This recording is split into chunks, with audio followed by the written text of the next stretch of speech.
प्रभु यीशु मसीह के मीठे और मधुर नाम में एक बार फिर हम आप सभी प्रियों का आज की इसी आराधना में स्वागत करते हैं। आइए हम सब मिलकर स्वर ग्रहण के पश्चात के रविवार की आराधना को आरंभ करेंगे। परमेश्वर पिता और पुत्र और पवित्र आत्मा के नाम से आमीन। मिलकर के गाएंगे गीत नंबर 8 हमारी आराधना की पुस्तक से। गीत नंबर 8, सॉन्ग नंबर 8, यीशु सरी का मीठा नाम।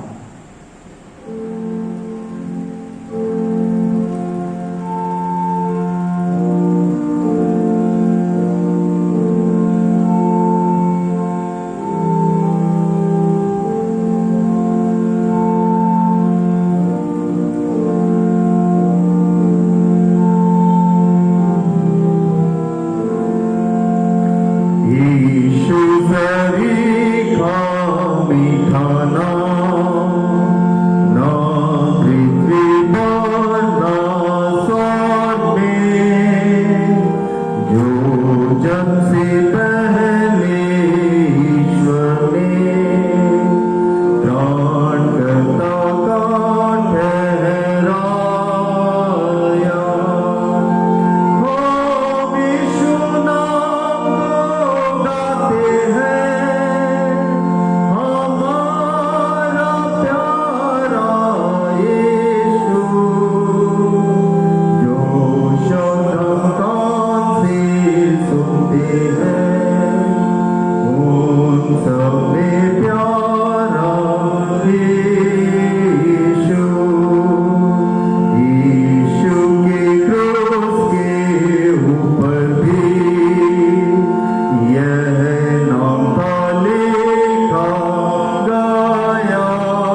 आओ हम सच्चे मन से अपने पिता परमेश्वर के निकट आकर अपने पाप स्वीकार करें और यह प्रार्थना करें कि वह प्रभु यीशु मसीह के नाम से हमारे पापों को क्षमा करें। हमारी सहायता प्रभु के नाम में है, जो स्वर्ग और पृथ्वी का करता है। मैंने कहा कि मैं अपने प्रभु के सामने अपने पापों को स्वीकार करूंगा, तब तूने मेरे पापों का क्षमा किया। हे सर्वशक्तिमान परमेश्वर, हमारे कर्ता और त्राता, हम अधम पापी तेरे सामने मान लेते हैं कि हम स्वभाव ही से पापमय और अशुद्ध हैं और कि हमने मनसा, वाचा और कर्म से तेरे विरुद्ध पाप किया है। इसलिए हम तेरे अनुरूप को खोजने और प्राप्त करने के लिए प्रभु यीशु मसीह के द्वारा तेरी अपार दया की शरण लेते हैं। हे अत्यंत दयालु पिता, तू जिसने अपने इकलौते पुत्र को हमारे पापों के कारण मृत्यु भोगने दिया, हम पर दया कर और उसी के कारण हमारे सब पापों को क्षमा कर। तू अपने पवित्र आत्मा के द्वारा हमें अपना सच्चा आत्मिक ज्ञान दे कि हम तेरी इच्छा को पहचानें और तेरे वचन का ठीक आज्ञा पालन करें, जिससे कि तेरे अनुग्रह द्वारा हम अनंत जीवन पाएं, हमारे प्रभु यीशु मसीह के द्वारा। आमीन। तुम्हारी स्वीकृति पर मैं प्रभु की आज्ञा के अनुसार तुमको जो सच्चे मन से पश्चाताप करते हो, उस पर विश्वास करते हो, तुम्हारे सब पापों की संपूर्ण क्षमा तुम्हें परमेश्वर पिता और पुत्र और पवित्र आत्मा के नाम से सुनाता हूँ। आमीन। आज के दिन के लिए ठहराया हुआ इंट्राइट हमें मिलता है हमारी आराधना की पुस्तक में पेज नंबर 76 पर स्वर्गारोहण के बाद का रविवार एक्साउडी। हे यहोवा सुन, मैं ऊंचे शब्द से पुकारता हूँ। हालेलुया। तूने कहा कि मेरे दर्शन की खोजी हो, मेरा मन तुझसे कहता है, हे यहोवा तेरे दर्शन का मैं खोजी हूँ, अपना मुख मुझसे न छिपा। Hallelujah hallelujah. यहोवा मेरी ज्योति और उद्धार है, फिर मैं किससे डरूं। परमेश्वर पिता और पुत्र और पवित्र आत्मा की महिमा होवे। जैसी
सर्वशक्तिमान अनंत परमेश्वर, हम तेरी ओर भक्ति की, हमें तेरी ओर भक्ति की इच्छा दे और हमें शुद्ध मन से तेरे ऐश्वर्य के सेवक बना।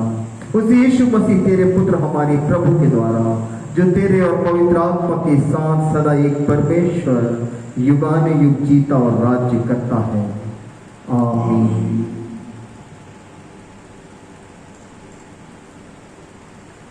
हम आज के दिन के लिए ठहराए हुए बाइबल पाठों का अध्ययन करने पाएंगे।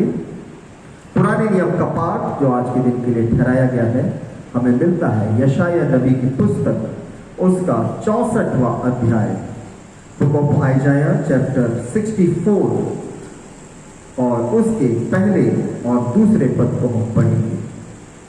यशायाह 64 उसका पहला और दूसरा पद।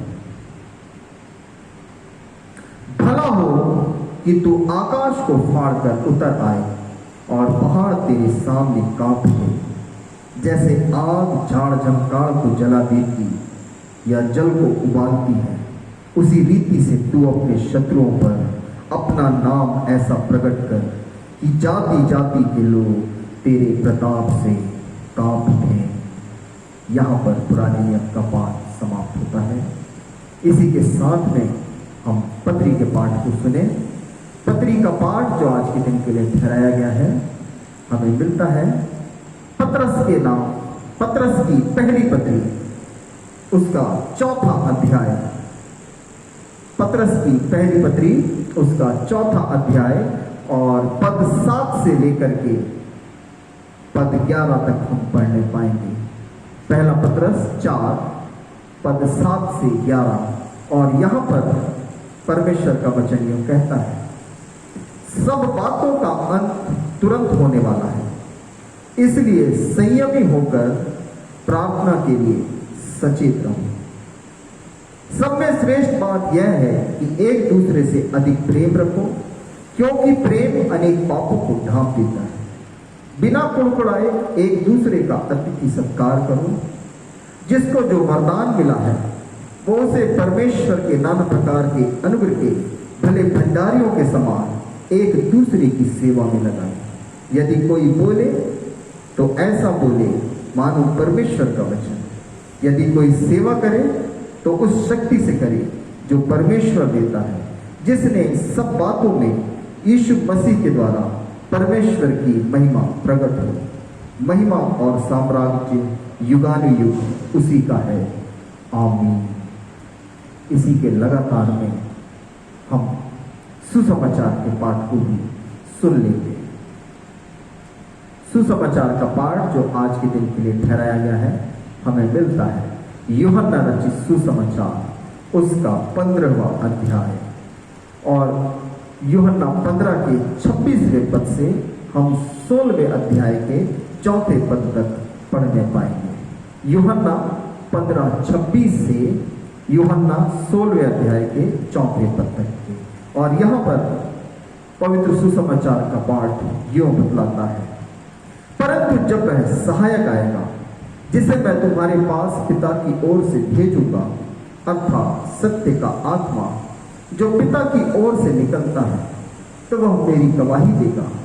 और तुम मेरे गवाह हो, क्योंकि तुम आरंभ से मेरे साथ रहे हो। ये बातें मैंने तुमसे इसलिए कही कि तुम ठोकर न खाओ। वे तुम्हें आराधनालयों में से निकाल देंगे, वरन वह समय आता है कि जो कोई तुम्हें मार डालेगा, वह समझेगा कि मैं परमेश्वर की सेवा करता हूँ। ऐसा वे इसलिए करेंगे क्योंकि उन्होंने ना पिता को जाना है और ना मुझे जानते हैं। परंतु ये बातें मैंने इसलिए तुमसे कही कि जब इनका समय आए तो तुम्हें स्मरण आ जाए कि मैंने तुमसे पहले ही कह दिया था। यहाँ पर पवित्र सुसमाचार का पाठ समाप्त होता है। आइए हम सब विश्वासी अपने विश्वास को प्रेरितों के विश्वास वचन अनुसार अंगीकार करें।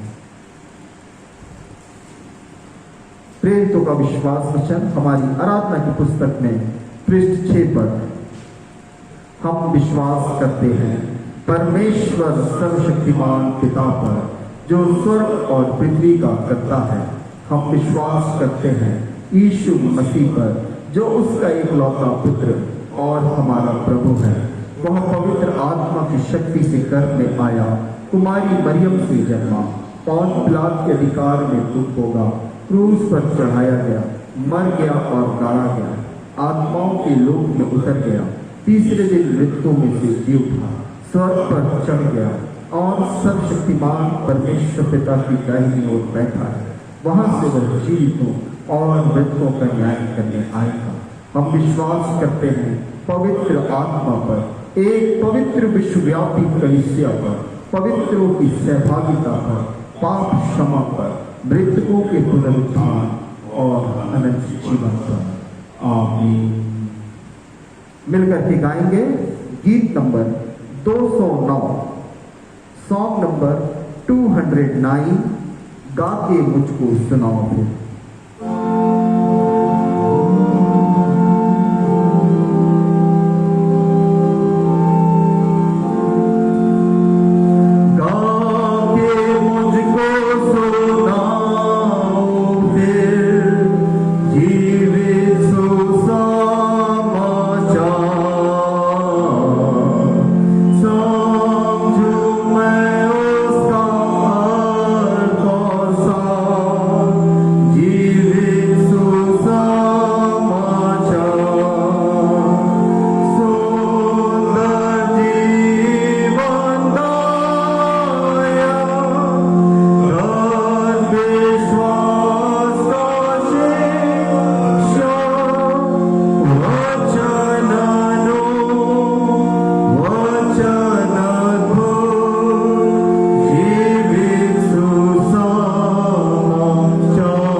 पवित्र पवित्र पवित्र दिव्य दयालु सर्वशक्तिमान पिता परमेश्वर, एक बार फिर से यीशु मसीह के नाम में प्यारे प्रभु आपके चरणों की निकटता में आते खुदा हृदय की गहराई से धन्यवाद करते हैं आज की इस धन्य सुबह के लिए जो आपने हम सबके जीवन में छोड़ा प्यारे प्रभु। खुदावंद परमेश्वर निश्चय हमसे कितने अच्छे और भले लोग थे जो आज के इस सूरज को नहीं देख पाए मेरे प्रभु जी, आज के इस प्रकाश को नहीं देख पाए मेरे परमेश्वर पिता, और वो इस संसार से कूच करके चले गए मेरे प्रभु।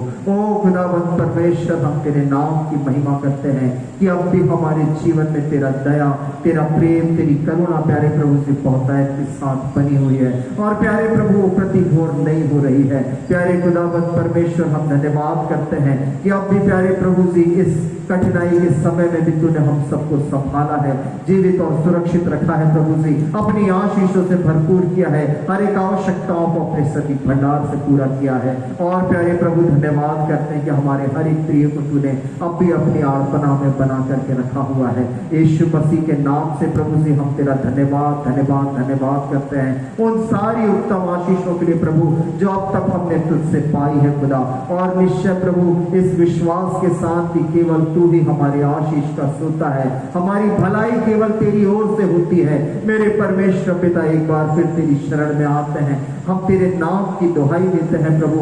ओ प्यारे पिता, अपने लोगों पर तरस खा, अपने लोगों पर दया कर मेरे परमेश्वर। इसी संसार के अंदर में फैले इस महारोग के लिए प्रार्थना करते प्रभु, तेरी सामर्थ के द्वारा से मेरे प्रभु जी हर एक रोगी जो इस रोग की चपेट में आ गया है मेरे परमेश्वर, और भी प्रभु नई नई बीमारियों के विषय में हम सुन रहे हैं, ब्लैक फंगस के बारे में हम सुन रहे हैं प्यारे पिता, वे मरीज जो कोरोना से ठीक हो रहे हैं उनके मेडिकल आफ्टर इफेक्ट को प्यारे प्रभु जी हम देख रहे हैं। ओ मेरे परमेश्वर पिता, तुझसे विनती प्रार्थना करते हैं हर एक को प्रभु अपनी दया के निमित्त शिफा प्रदान कर प्रभु जी, पूर्ण छुटकारा पूर्ण चंगाई दे प्यारे पिता। और भी प्रभु विनती प्रार्थना करते हैं हमारे उन सभी प्रियों के लिए जो नाना प्रकार से पिता शरीर में अस्वस्थता का अनुभव करते, दुर्बलता का अनुभव करते हैं।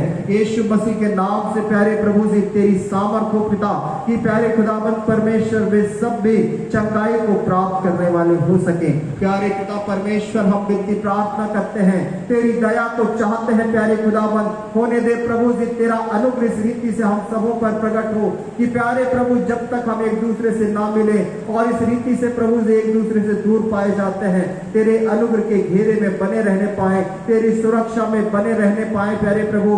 कदाचित पिता एक साथ एक स्थान पर उपस्थित होकर हम आराधना नहीं कर पा रहे हैं, तो अभी प्रार्थना करते मेरे प्रभु तेरी वही अद्भुत आशीषें जो तेरे भवन में उपस्थित होने से प्राप्त होती है, उससे भी बढ़ करके प्यारे प्रभु जी जब हम अपने अपने घरों में बैठते अपने परिवारों के साथ तेरी भक्ति आराधना करते हैं, उत्तम आशीषें हम सबों के जीवन में आने वाली बन जाए प्यारे पिता। आगे के समय को तेरे हाथ में सौंपते हैं, इस वचन को तेरे हाथ में सौंपते हैं, इसी आराधना में ऑनलाइन माध्यम से जुड़े हमारे सभी प्रियों को तेरे हाथ में सौंपते हैं। सभी का जीवन तुझ में आशीषित और फलवंत हो जाए प्रभु। ये वक्त पिता परमेश्वर जो तूने हमें दिया है, इस पर अपना कब्जा ले मेरे परमेश्वर की जब तेरे वचनों की मनादी करे प्यारे प्रभु। ओ पिता, तेरी आत्मा की जुम्बिश को हम चाहते हैं, तेरी आत्मा के अभिषेक को हम चाहते हैं, तेरी स्वर्गिक वाणी को हम सुनना चाहते हैं प्रभु जी। तेरा कब्जा हो मेरे पिता, आशीषित कर, अनुग्रह दे, तेरी अगुवाई में सौंपते हैं। विनती प्रार्थना मांगते यीशु मसीह नासरी के नाम में, आमीन। समय है वचन मनन का। हम परमेश्वर पिता का धन्यवाद करते हैं आप सभी प्रियों के लिए। निश्चय प्रभु ने हम सबको अब तक संभाला है और अपनी आत्मिक आशीषों से भरपूर किया है। हम परमेश्वर के नाम की बड़ाई करते हैं और यह विश्वास करते हैं कि आप भी अपने अपने घरों में प्रभु के अनुग्रह में सुरक्षित और भले चलते हैं। आइए आज का मनन हम प्रारंभ करें। मिलकर के निकालेंगे अपनी बाइबल में पतरस की पहली पत्री उसका 4वां अध्याय और उसके 7 से 11 तक। ये वही परिच्छेद है जिसे हमने अभी अभी पत्री के पाठ में भी पढ़ा था, और एक बार और मैं आप सबों के लिए इस वचन को पढ़ना चाहता हूँ। पतरस ये लिखता है, सब बातों का अंत तुरंत होने वाला है, इसलिए संयमी होकर प्रार्थना के लिए सचेत रहो। सब में श्रेष्ठ बात यह है कि एक दूसरे से अधिक प्रेम रखो, क्योंकि प्रेम अनेक पापों को ढांप देता है। बिना कुड़कुड़ाए एक दूसरे का अतिथि सत्कार करो। जिसको जो वरदान मिला है वह उसे परमेश्वर के नाना प्रकार के अन्न के भले भंडारियों के समान एक दूसरे की सेवा में लगाए। यदि कोई बोले तो ऐसा बोले मानो परमेश्वर का वचन है, और यदि कोई सेवा करे तो शक्ति से करे जो परमेश्वर देता है, जिससे सब बातों में यीशु मसीह के द्वारा परमेश्वर की महिमा प्रकट हो। महिमा और साम्राज्य युगानुयुग उसी का है। आमीन। आज का जो हमारा मनन का विषय है वो है अंत के समयों में जीवन को व्यतीत करना। इसी अध्याय के यदि हम दूसरे पद को देखें, पहला पत्रस 4 उसका 2, तो वहां पर हम देखते हैं ताकि भविष्य में अपना शेष शारीरिक जीवन मनुष्यों की अभिलाषाओं के अनुसार नहीं वरन परमेश्वर की इच्छा के अनुसार व्यतीत करें।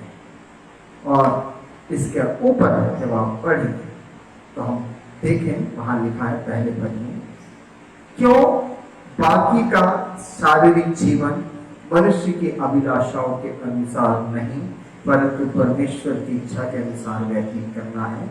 उसका कारण लिखा है कि जबकि मसीह ने शरीर में होकर दुख उठाया तो तुम भी उसी मनसा को हथियार के समान धारण करो, क्योंकि जिसने शरीर में दुख उठाया वह पाप से छूट गया है। अंत की बात जब की जाती है, यानी किसी को यह पता हो कि now everything is about to finish, पूरा होने वाला है, खत्म होने वाला है, समाप्त होने वाला है,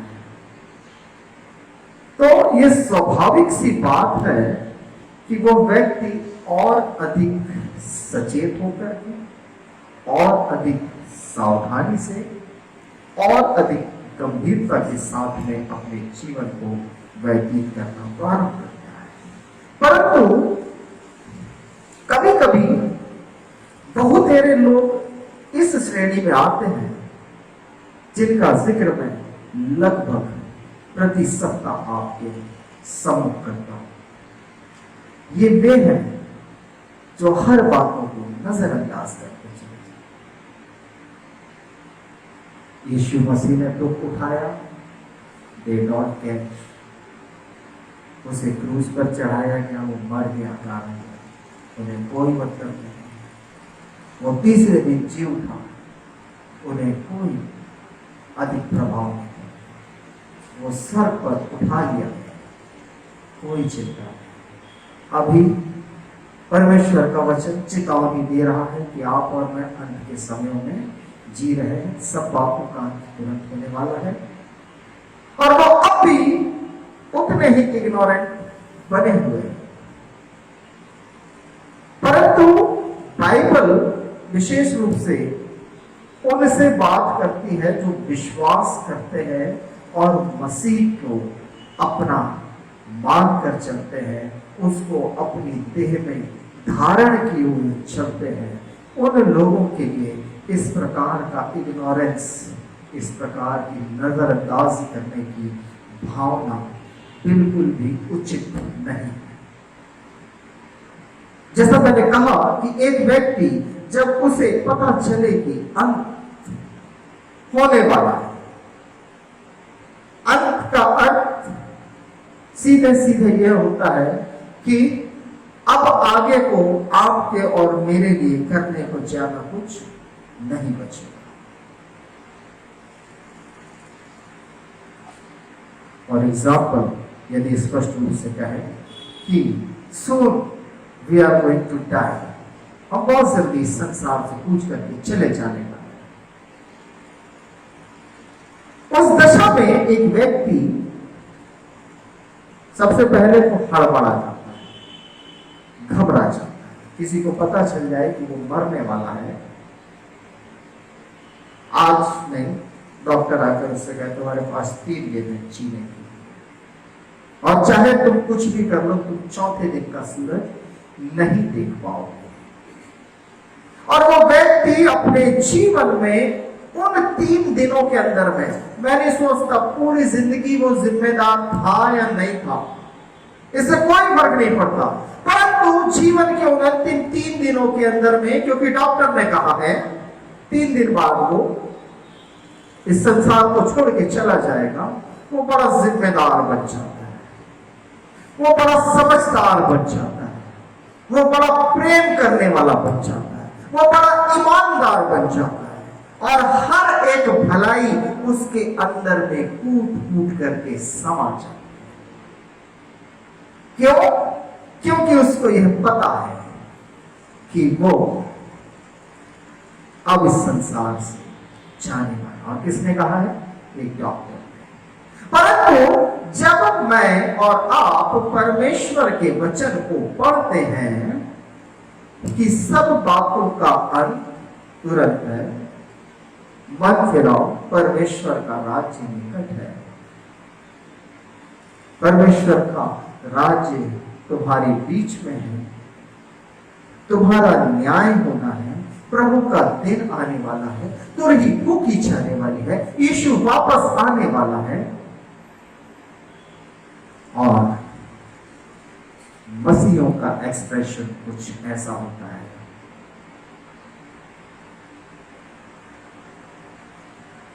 नो एक्सप्रेशन, कोई फील नहीं, कोई भावना नहीं, कुछ नहीं। परंतु पतरस, ये वही पतरस है, हमने स्वर्गारोहण के दिन में इसके विषय में चर्चा सुनी थी। ये उस झुंड के साथ में था जो कोठरी के अंदर चिपकर बैठा हुआ। यीशु के क्रूसीकरण के दिन भी उधर था, बाद में फिर उसके दिन के इंतजार में स्वर्गारोहण के पश्चात में वो उसी कोठरी में बैठा है। परंतु पितृपुरुष के दिन में, आने वाले रविवार को हम पितृपुरुष का पर्व मनाएंगे, उसने कुछ ऐसा पा लिया जो अब वो परमेश्वर के बातों को बड़ी गंभीरता से सोचता, विचार करता और बांटता है, और वो आपसे और मुझसे कह रहा है कि सब बातों का अंत तुरंत होने वाला है। तो मैं क्या करूं? मैं क्या करूं?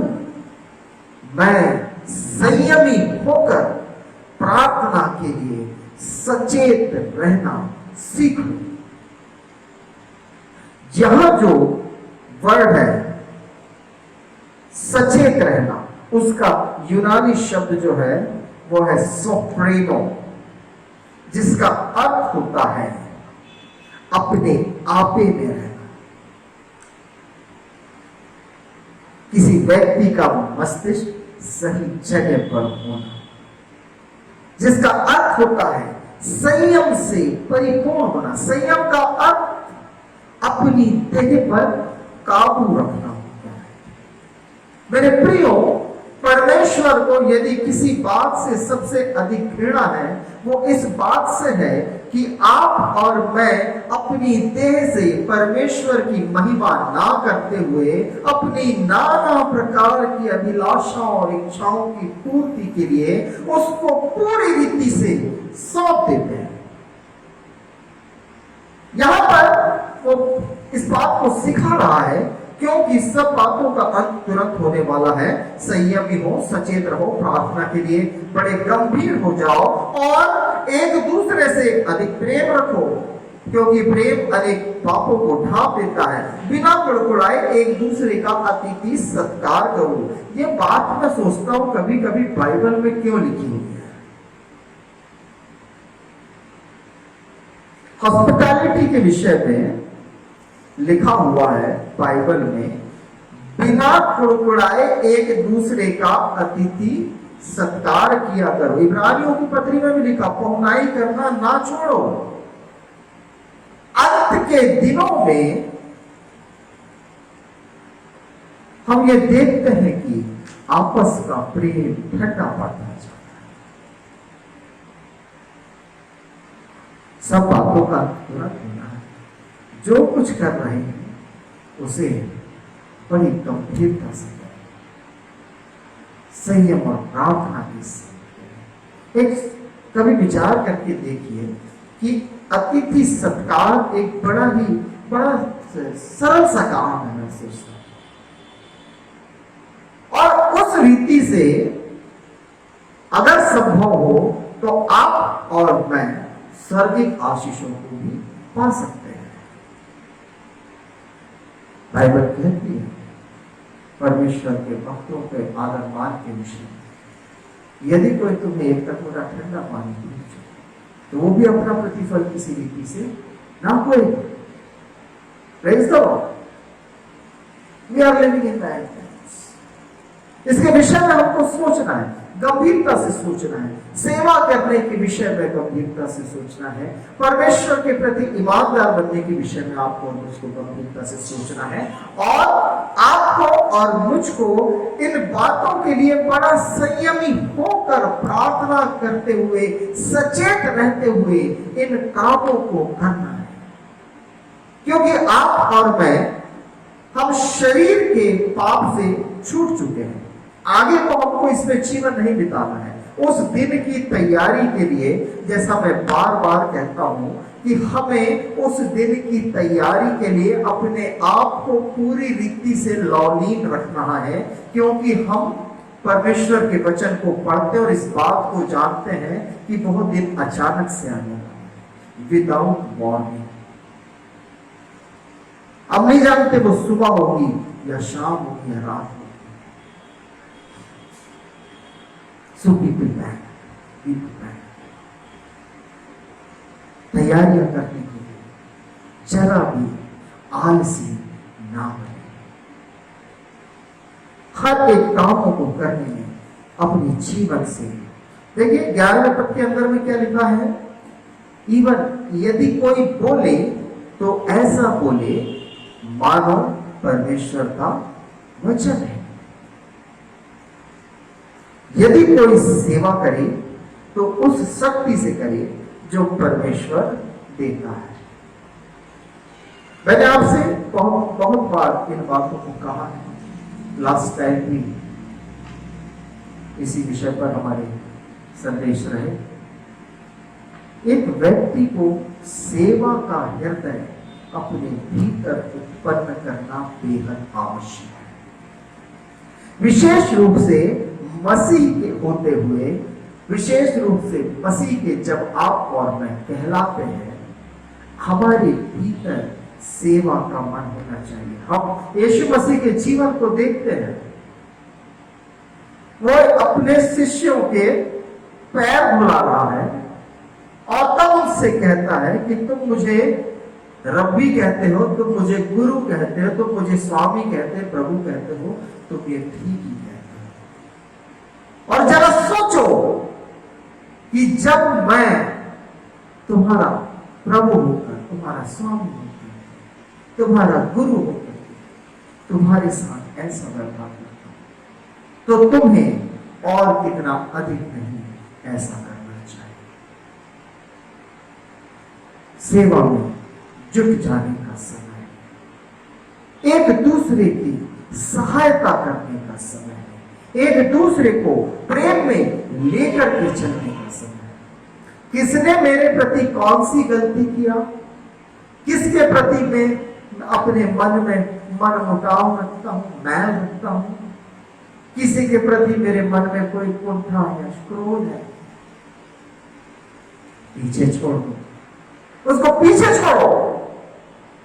परमेश्वर का वचन कहता है प्रेम अनेक पापों को ढांप देता है। यह परमेश्वर का प्रेम है जो आपके और मेरे पापों के विषय में जरा भी विचार नहीं करता। परमेश्वर का वचन कहता है उदयाचल से अस्ताचल जितनी दूर है उतनी ही दूर उसने आपके और मेरे पापों को कर दिया है। हमारे गहरे रंग के पापों को उसने श्वेत और उजला बना दिया है। क्यों? क्योंकि वो आपसे और मुझसे प्रेम करता है। हमारे लिए भी यह बेहद आवश्यक है कि हम बड़ी गंभीरता के साथ एक दूसरे के साथ प्रेम में, सेवा करने में, आदर मान करने में जुट जाए, यहां तक कि हमारी बोली भी परमेश्वर की सी हो जाए, क्योंकि सब बातों का अंत तुरंत होने वाला है। एक और बात हम देखें, यह संयम और सचेत रहने का जो गुण है, यह हमारी प्रार्थनाओं में इसलिए आवश्यक है क्योंकि यदि आप संयमी और अपनी प्रार्थनाओं में सचेत नहीं रह सकते तो हम कभी भी वैसी प्रार्थना करने में सफल नहीं हो पाएंगे जो वास्तव में स्वर्ग तक पहुंचती है, जो वास्तव में उत्तर को लेकर के आती है। इफिसियों की पत्री उसके 6वें अध्याय उसके 18वें पद के अंदर में पौलुस लिखता है, हर समय और हर प्रकार से आत्मा में प्रार्थना और विनती करते रहो और इसलिए जागते रहो। ये जो जागते रहो शब्द है, यह है सोबर। जागते रहो कि सब पवित्र लोगों के लिए लगातार विनती किया करो। क्या हम जाग रहे? Good morning.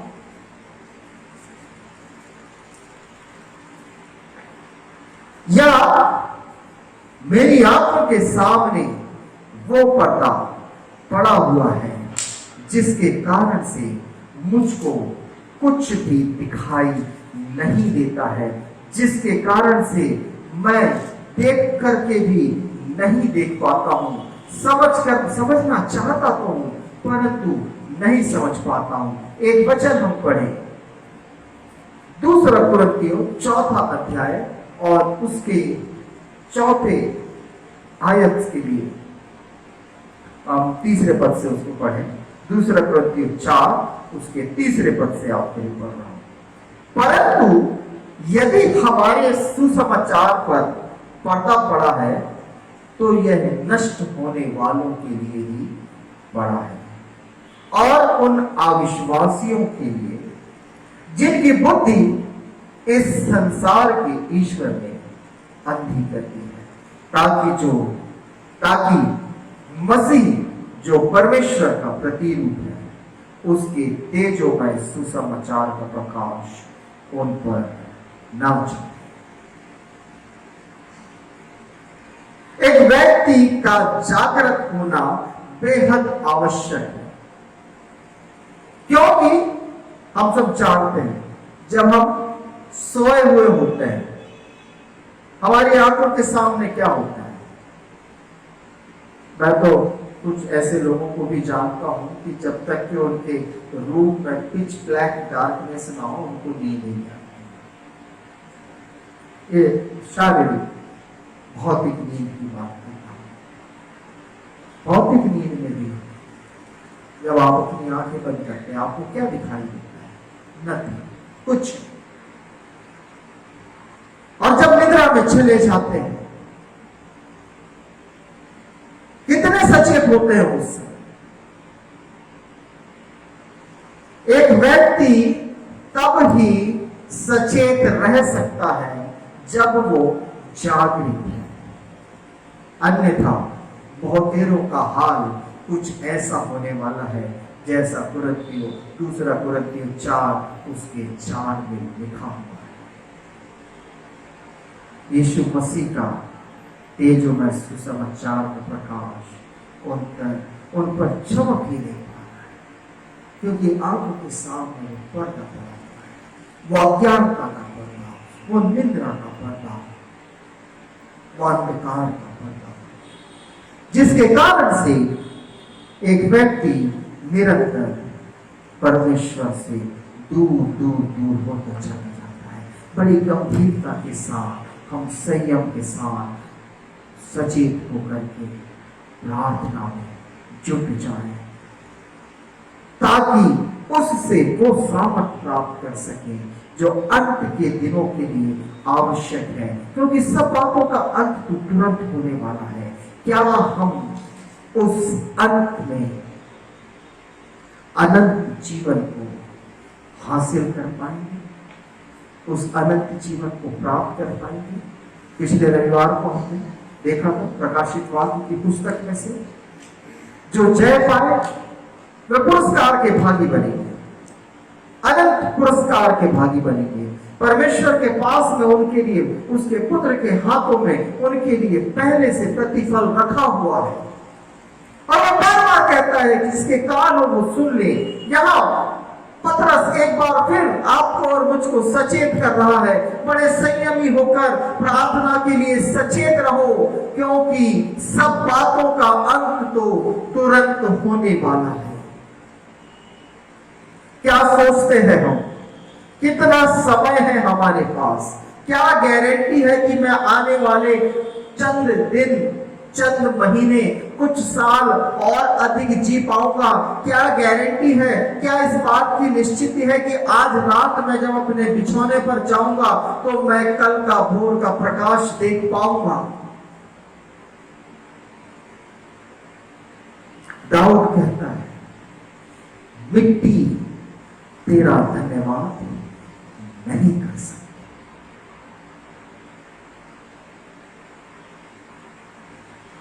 मेरी आंखों में ज्योति आने में, नहीं तो मैं मृतकों के समान हो जाऊंगा। जीवन के लिए प्रकाश बेहद आवश्यक है। साइंस का बेसिक नियम है,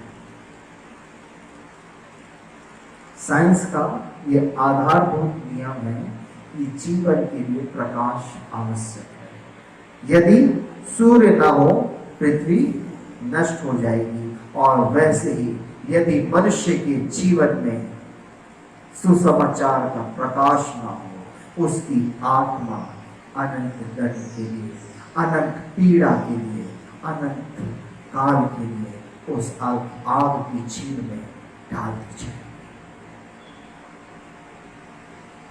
उस वक्त के लिए वहां पर आपके और मेरे पास में कोई ऑप्शन नहीं। आज इस संसार में हम बहुत सारे ऑप्शंस, बहुत सारे विकल्प के साथ में जीवन बिताते हैं।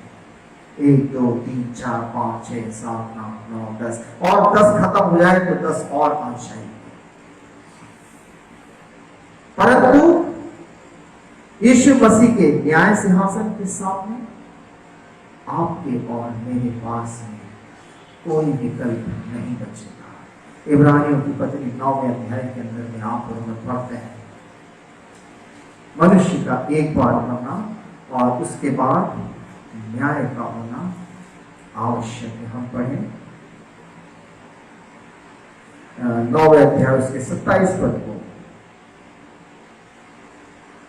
और जैसे मनुष्य के लिए एक बार मरना और उसके बाद न्याय का होना नियुक्त है, वैसे ही मसीह भी बहुतों के पापों को उठा लेने के लिए एक बार बलिदान हुआ, और जो लोग उसकी बाट जोहते हैं उनके उद्धार के लिए दूसरी बार बिना पाप उठाए दिखाई देगा।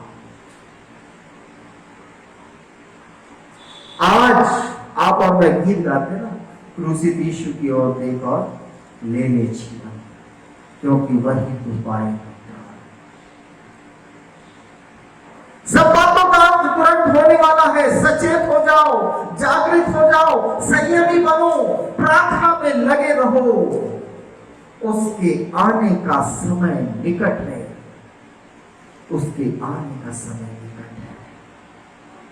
प्रेम में जुट जाओ, एक दूसरे की पहुनाई करने में जुट जाओ, अतिथि सत्कार करते हो बिना कुड़कुड़ाए करो, परमेश्वर से प्रेम करने वालों के समान बन जाओ और निरंतर उसकी सेवा में लगे रहो, क्योंकि परमेश्वर की दृष्टि में हर एक प्राण, हर एक आत्मा बहुमूल्य है,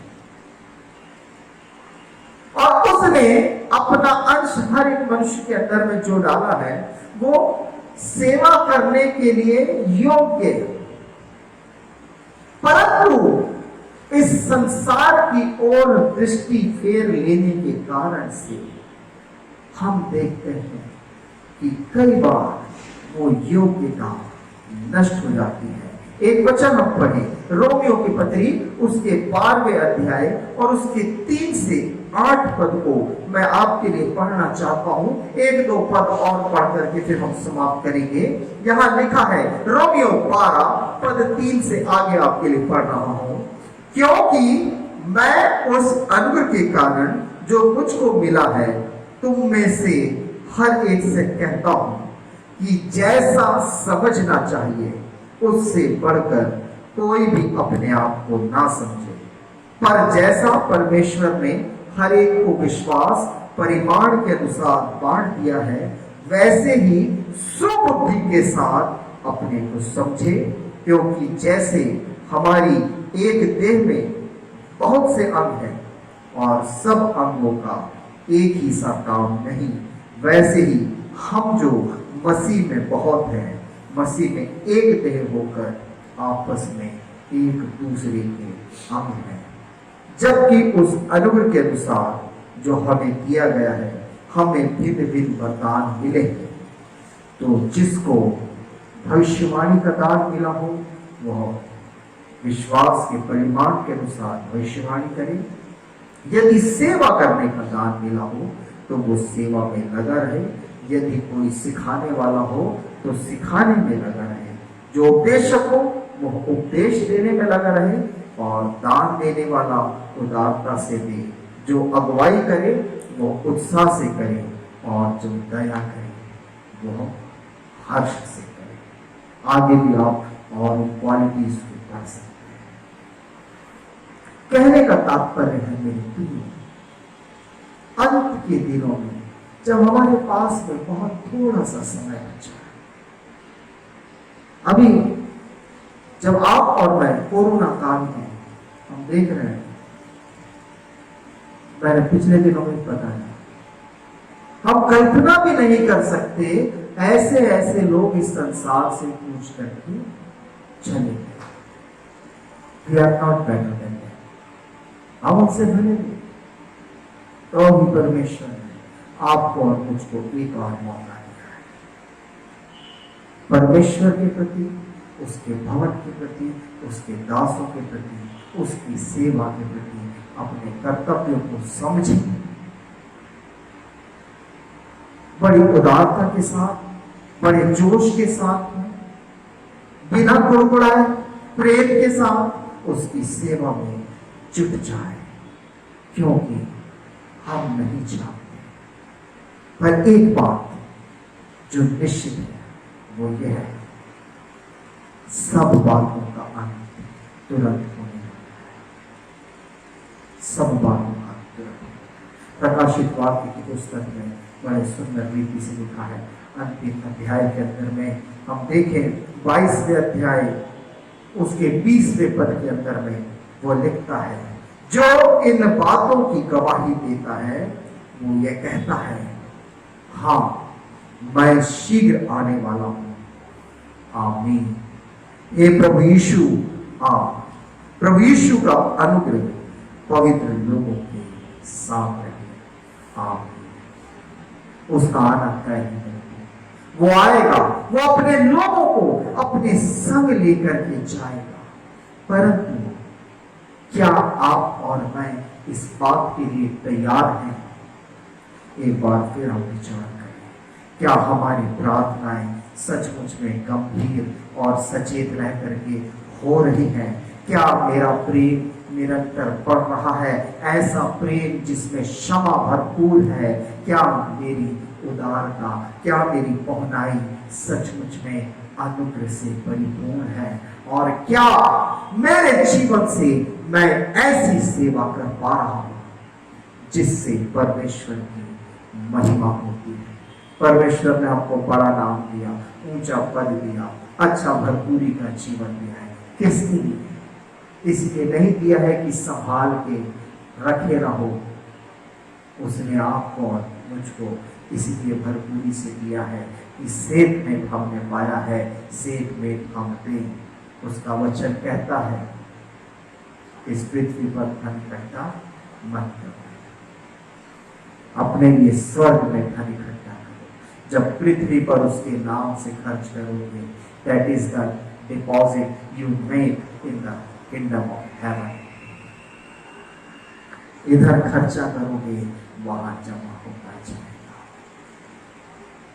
जिसको जो काम मिला है उसके माध्यम से परमेश्वर की सेवा में निरंतर लगा रहे, क्योंकि सब बातों का अंत तुरंत। प्रभु हम सबको यह सामर्थ्य दे कि इन अंतिम दिनों में हम बड़ी पवित्रता के साथ में उसकी संगति में रहते हुए निरंतर उसकी सेवा में आगे बढ़ते जाने वाले हो सके।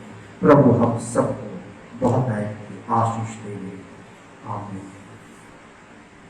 आइए हम धन्यवाद और प्रार्थना करें और आज की इसी आराधना को हम कलीसिया प्रार्थना द्वारा समाप्त करने पाएंगे।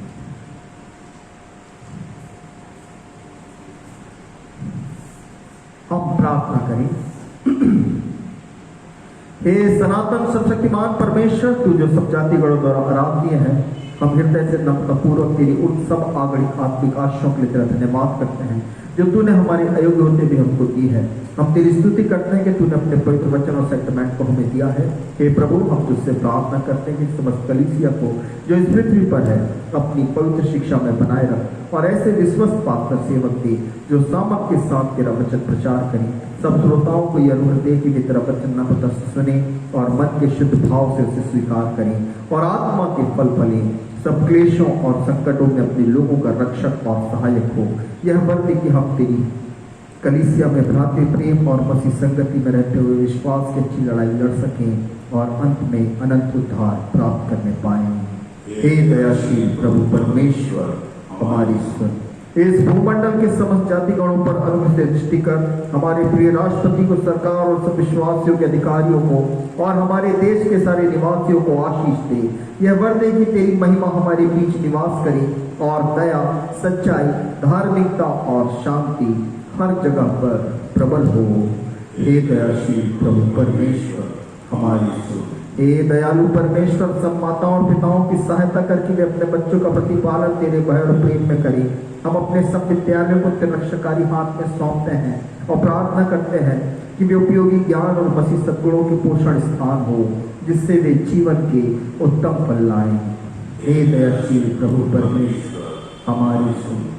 कृपा करके आग और पानी, लड़ाई और मरी, महंगाई और अकाल और सब प्रकार की अन्य विपत्तियों से हमारी रक्षा कर। हर एक की उसके यथोचित कार्य में सहायता कर और बढ़ा। हमारे उपयोग के लिए भूमि की अच्छी उपज दे। सब उपयोगी धंधों और सेवाओं की जो हमारे मध्य किए जाते हैं उन्नति कर। हे परमेश्वर पिता, कृपा करके सब विधवाओं, विधुरों और अनाथों की स्तुति ले। सब रोगी और कंगालों का सहायक और सब असहाय और दुखियों का शांति दाता हो। हे दयाशील प्रभु परमेश्वर हमारी सुन। अनुग्रहकारी दयावंत परमेश्वर पिता, एक बार फिर प्यारे प्रभु, जब आज तेरे भवन से तेरी उपस्थिति से इस नए सप्ताह को प्रारंभ करते हैं, प्यारे पिता परमेश्वर, सप्ताह के हर एक दिन को तेरे हाथ में सौंपते हैं। इस पूरे सप्ताह के हर एक काम को तेरे हाथ में सौंपते हैं प्रभु। अपने सारे प्रियों को तेरे हाथ में सौंपते हैं। सबके ऊपर में अपनी सुरक्षा का घेरा, अपनी आशीषों की भरपूरी बनाए रख प्यारे पिता परमेश्वर। विशेष रूप से प्रभु जो बीमार हैं तो उनकी सुधि ले, शिफा दे, चंगाई दे मेरे परमेश्वर पिता। और प्रभु जो आवश्यकता में है, कमी घटी से जूझते हैं पिता, उनकी आवश्यकताओं को अपने सभी भंडार से पूरा कर मेरे प्रभु। होने दे पिता परमेश्वर, हर एक को अपने प्रेम से भरपूर कर, एक दूसरे की सुधि लेने के लिए, एक दूसरे की सहायता करने के लिए, एक दूसरे से प्रेम में बढ़ जाने के लिए प्रभु जी तेरी आत्मा सबों की अगुवाई करने वाली हो सके। विशेष रूप से धन्यवाद करते हैं उन सभी प्रियों के लिए प्रभु जिनकी आयु में तूने नया वर्ष जोड़ा, जिनके वैवाहिक जीवनों को तूने आशीष किया मेरे परमेश्वर। प्यारे प्रभु से विनती प्रार्थना करते हैं सभी के ऊपर में तेरी यही आशीष और सुरक्षा अब से लेकर सदैव निरंतर बनी रहने वाली हो सके। और खुदावंद परमेश्वर विनती प्रार्थना करते हैं प्यारे प्रभु से हमारे उन सभी प्रियों के लिए जो इस समय में हॉस्पिटल में एडमिट है प्यारे पिता, एक एक को नाम बना तेरे हाथ में सौंपते हैं प्यारे प्रभु। तेरी वेदी पर से उनका नाम ले लेकर के प्रार्थना करते हैं प्यारे प्रभु। विनती प्रार्थना करते हैं, प्रार्थना सुन, उत्तर दे प्रभु। तेरे प्रियों के ऊपर में तेरी दया का प्रकाश बने पाए प्यारे पिता, कि वे तुझ में चंगाई को प्राप्त करते हुए शीघ्र वापस अपने अपने घरों को लौटने वाले और तेरे नाम की गवाही देने वाले बन सके प्यारे प्रभु। सारा आदर, मान, महिमा, सम्मान आपको देते हैं। जितने प्रिय हमारे साथ जुड़े हुए हैं ऑनलाइन माध्यम से, उन सबको आशीषित कर, उनके जीवनों को आशीषित कर, उनके परिवारों को आशीषित कर प्रभु। होने दे प्यारे पिता इन्हीं कठिनाई के दिनों में प्यारे प्रभु जी तेरी सुरक्षा, तेरी आशीषें, तेरे अद्भुत प्रबंध प्यारे प्रभु जी उन सबों के जीवन में अभी लेकर के हमेशा हमेशा तक बहुत ऐड के साथ होते रहे। और तुझसे क्या मांगे प्रभु, मांगने से पहले तू देता है, आशीष दिया है, धन्यवाद करते हैं। धन्यवाद के साथ इस दिन की प्रार्थना को मांगते यीशु मसीह नासी के नाम में, आमीन। हम साथ मिलकर के प्रार्थना करें।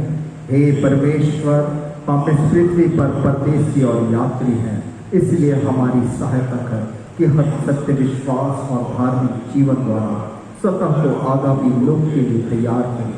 जब तक दिन है हम वही करें जो तूने हमें करने को दिया है, क्योंकि रात आती है जिसमें कोई कुछ काम नहीं कर सकता। जब हमारी मृत्यु समीप हो तब हमें अपनी सामर्थ्य से संभाल और अपने अनंत निवासों में ग्रहण कर। तेरे पुत्र हमारे प्रभु यीशु मसीह के द्वारा, जो तेरे और पवित्र आत्मा के साथ एक परमेश्वर सदा सर्वदा जीता और राज्य करता है, आमीन। हे हमारे पिता, तू जो स्वर्ग में है, तेरा नाम पवित्र माना जाए, तेरा राज्य आए, तेरी इच्छा जैसे स्वर्ग में पूरी होती है वैसे पृथ्वी पर भी हो। हमारे दिन भर की रोटी आज हमें दे, और जैसे हमने अपने अपराधियों को क्षमा किया वैसे ही हमारे अपराधों को क्षमा कर, और मैं परीक्षा में ना ला परंतु बुराई से बचा, क्योंकि राज्य और पराक्रम और महिमा सदा तेरे है, आमीन। परमेश्वर का धन्यवाद और स्तुति करो।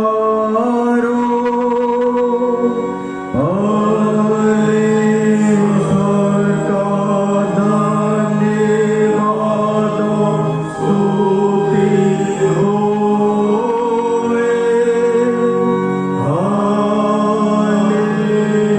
हालेलुया,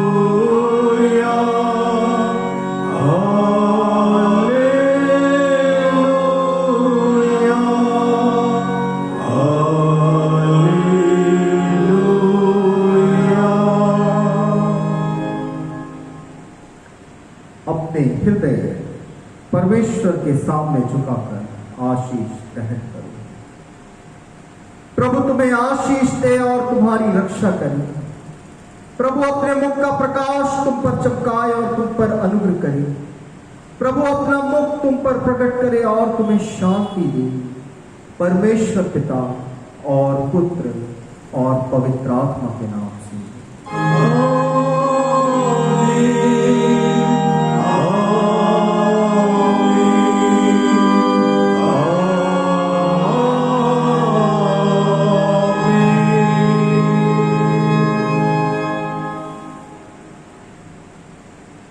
अंत में हम सब मिल करके गाएंगे हमारी आराधना की पुस्तक का गीत, यीशु पास में जाऊंगा ज्योति में।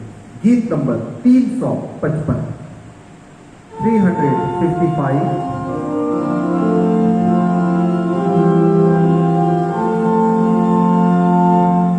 यीशु पास मैं जाऊंगा ज्योति में, ज्योति में उसके साथ मैं चलूंगा, उसकी ज्योति में चलेंगे हम, ज्योति में, ज्योति में, ज्योति में चल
सबों को यीशु सहाय।